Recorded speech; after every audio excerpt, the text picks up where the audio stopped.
All content provided by this channel is meant for an educational purpose only.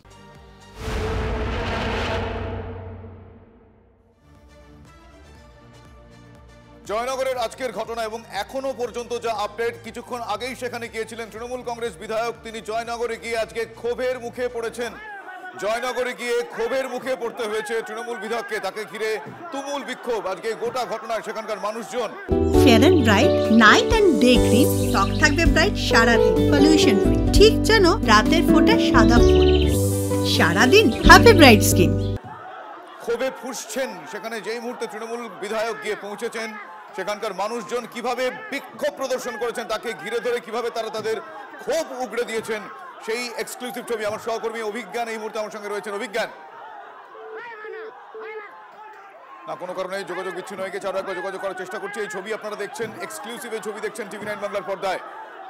আজ জয়নগরের ঘটনায় উত্তাল সেখানকার পরিস্থিতি। আজ সেখানে তৃণমূল কংগ্রেস বিধায়ক পৌঁছতেই তাকে ঘিরে ধরে রীতিমতো তাড়া করলেন সেখানকার মানুষজন, রীতিমতো তাড়া করলেন, ভয়ে পালিয়ে যেতে হয় তাকে। আমার সহকর্মী অভিজ্ঞান আমার সঙ্গে রয়েছেন টেলিফোন লাইন এই মুহূর্তে।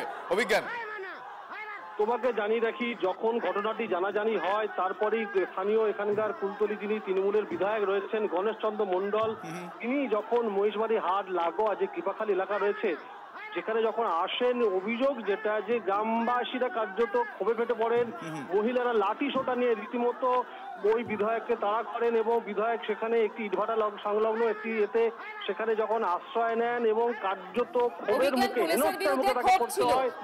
তার দলীয় কর্মীরা এবং তার সঙ্গে যারা নিরাপত্তা যারা রক্ষী ছিল তারা গ্রামবাসীদের হাত থেকে কোনো রকমে সেখান থেকে তারা নিয়ে চলে যেতে পারতেন এবং সব মিলিয়ে ক্ষোভের যে আঁচ, যে উত্তাপ, যার থেকে পুলিশের ক্যাম্প কিন্তু রেহাই পায়নি এবং রেহাই পায়নি একইভাবে কিন্তু কুলতলি তৃণমূলের বিধায়ক গণেশ চন্দ্র মণ্ডল। অভিজ্ঞান, আমাদের কথা শোনা যাচ্ছে? অভিজ্ঞান, শোনা যাচ্ছে আমাদের কথা?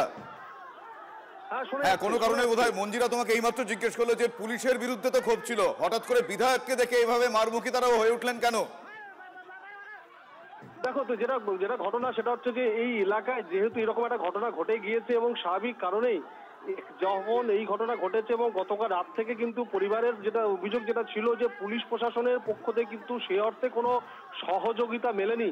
এবং তোমাকে বলে রাখি যে এমনিতেই আরজিকর কাণ্ডের আবহে গোটা রাজ্য মানুষ যখন উত্তাল এবং নারী নির্যাতন এবং এই নিয়ে যখন তারা প্রতিবাদ করছে, সেই মুহূর্তে এইরকম ছোট্ট একটি নাবালিকা যে স্কুল থেকে তার টিউশনি পড়ে যখন বাড়ি ফিরছিল তাকে নির্মমভাবে তাকে খুন করা হয়েছে এবং অভিযোগ যে তাকে ধর্ষণ পর্যন্ত করা হয়েছে, সেই ঘটনায় প্রশাসনের উপরে যেমন ক্ষোভ, সেই সঙ্গে সঙ্গে শাসক দলের নেতা অর্থাৎ এখানকার তৃণমূলের যিনি বিধায়ক রয়েছেন, তার মানে সাম্প্রতিকতম পরপর একটার পর একটা ঘটনায় এবং শাসক দলের উপর তাদের এই ক্ষোভ গিয়ে পড়েছে। তার কারণ এই গোটা বিষয়টাকে তারা প্রশাসনিক ব্যর্থতা, ল অ্যান্ড অর্ডার, আইন শৃঙ্খলা পরিস্থিতি নিয়ে তারা প্রশ্ন তুলছেন এবং তারা ক্ষোভ উগড়ে দিয়েছেন। ধন্যবাদ অভিজ্ঞান। শুভদিন, তুমি অভিজ্ঞানের সাথে কথা বলছিলে। গণেশ চন্দ্র মণ্ডল এলাকার বিধায়ক যখন ঘটনাস্থলে যান তখন তার দিকেও ধেয়ে যায় উত্তেজিত জনতা। আসলে মানুষের রাগটা কোথায়? মানুষ পুলিশের কাছে গিয়েছিল, তারা প্রথমে মহিষবাড়ি ফাঁড়িতে যায় কিন্তু অভিযোগ নিতে চায়নি পুলিশ, তখন কিন্তু ওই ছাত্রী নিখোঁজ ছিল। তারপর তাদেরকে পাঠিয়ে দেওয়া হয় জয়নগর থানায়। তার ফলে যার পরে আমরা দেখতে পাই যে ওই ছাত্রীর নিথর দেহ, ক্ষতবিক্ষত দেহ উদ্ধার হয়েছে। বক্তব্য হচ্ছে পুলিশ যদি অভিযোগ নিত তাহলে হয়তো এই ঘটনা এড়ানো যেত। ওই থানার উপরেও চড়া হয় এলাকার মানুষ। সেখানেই রয়েছেন আমাদের প্রতিনিধি অরিত্র। অরিত্র, মহিষবাড়ি ফাঁড়ির সামনে তুমি রয়েছো, ছবিটা কি?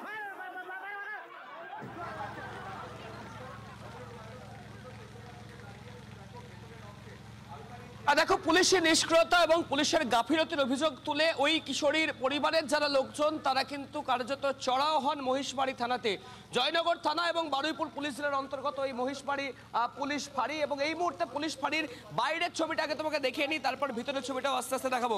একদিকে দেখো, বাইরে পুলিশের বাইক যেমন একদিকে ধরিয়ে দেওয়া হয়েছে, আগুন ধরিয়ে দেওয়া হয়েছে, ঠিক সেই রকমই অত্যন্ত গুরুত্বপূর্ণ নথি থানার দেখতে পাচ্ছ জেনারেল ডায়েরি বুক, অর্থাৎ জিডি করার যে নথি, সেই নথি একদম ক্ষতবিক্ষত অবস্থায় পড়ে রয়েছে।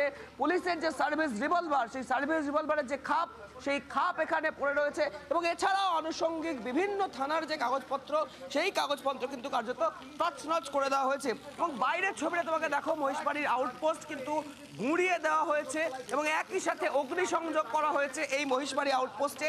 এবং দেখো, যেটা আমরা জানতে পারছি, প্রায় 1.5 থেকে 2 ঘন্টার বেশি সময় কিন্তু দাউ দাউ করে আগুন জ্বলতে থাকে এই আউটপোস্টে এবং এবং যার ফলস্বরূপ আমার সহকর্মী গৌরব তোমাকে দেখাবে, এটা হচ্ছে মহিষবাড়ি আউটপোস্টের পিছনের দিক। দেখতে পাচ্ছ কালো ধোঁয়ায় কার্যত ঢেকে গিয়েছে পুরো বিল্ডিং। পুলিশের রেস্ট রুম থেকে শুরু করে অফিসারদের থাকার রুম, ডিউটি রুম, সমস্ত কিছু কিন্তু ভাঙচুর করা হয়েছে।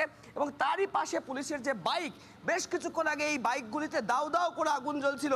দেখতে পাচ্ছ একটি বাইক, দুটি বাইক কিন্তু ভেঙে আগুন দিয়ে দেওয়া হয়েছে। এবং একই সাথে এই বাইকগুলি যখন অগ্নিসংযোগ করা হয়েছে তখন তার ঠিক উল্টো দিকেই, অর্থাৎ মহিষবাড়ি আউটপোস্টের সামনের যে ছোট্ট একটি ডোবা রয়েছে সেখানে পুলিশের কাগজপত্র যেমন ছড়িয়ে ছিটিয়ে ফেলে দেওয়া হয়েছে।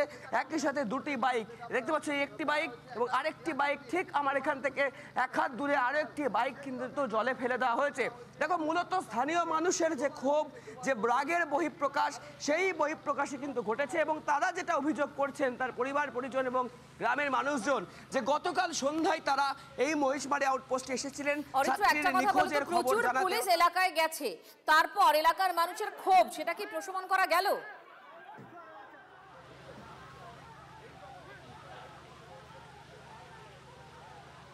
দেখো, ইতিমধ্যে বারুইপুর পিডির পুলিশ সুপার থেকে আরম্ভ করে অ্যাডিশনাল এসপি, এসডিপিও প্রত্যেককেই ঘটনাস্থলে এসে উপস্থিত হয়েছেন। অর্থাৎ এই মহিষবাড়ি আউটপোস্টের কাছে প্রচুর পরিমাণ ফোর্স মোতায়েন করা হয়েছে, কিন্তু কোথাও না কোথাও গিয়ে স্থানীয় মানুষের যে ক্ষোভ, সেই ক্ষোভ কিন্তু প্রশমন হচ্ছে না। কারণ তারা এই অভিযোগটা বারবার তুলছেন যে পুলিশের নিষ্ক্রিয়তার অভিযোগ। যদি গতকাল সন্ধ্যা থেকে পুলিশ সক্রিয় হতেন এবং যে মিসিং ডায়েরি তারা করতে চেয়েছিলেন সেই মিসিং ডায়েরি নিয়ে তদন্ত ঠিকমতো করতেন, তাহলে এই নাবালিকার এই রকম ক্ষতবিক্ষত পরিস্থিতি বা ক্ষতবিক্ষত চেহারা উদ্ধার হতো না। পুলিশ পাত্তাই দেয়নি এবং সে কারণেই এই ঘটনা এবং সে কারণেই এলাকার মানুষের এত রাগ। অরিত্র, আপাতত তোমাকে ধন্যবাদ।